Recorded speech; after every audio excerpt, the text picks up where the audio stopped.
Susuotan ko po ng headbands Ate Mick. Yan, dahil po siya mag-face review. Wait mo, bro. Yan, nag-ML po siya. Susuotan ko siya ng headband. Dito kami mag-headband. So, ganyan namin. Ay. Bilang Oh my God, I still hurt, bro. So, ganyan. Yan po yung hikaw ni Ate Mika. Ganyan po yung hikaw niya. Kung gusto niyo gayahin si Ate Mika, gayahin niyo. Kung gusto niyo gayahin, edi gayahin niyo. Ano naman sinasabi na huwag niyo gayahin? Hindi niyo nakita. Edi wow, kwento mo kay Jay. Pagka talaga Mika. Narinig niyo ba to? Hindi siya yung ano ayong sabihin eh. Ano ba?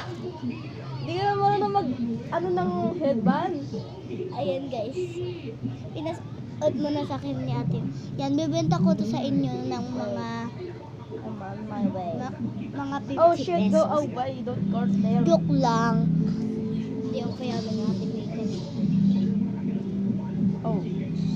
Ay, mahina lang to kaya I can kill you, bro. Yan siya. Ayan, so nag-iba lang boses na ate Mika. Ito po siya. Let's get their buff. Huwag ka titingin sa taas ha. Yan. Ayan. Hindi ko yung isa kasi nakita. Ayan siya guys.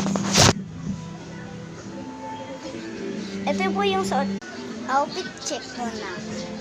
Outfit check. Ayan. Ganyan po kahaba yung ni Ate Mika. Hanggang ganyan po.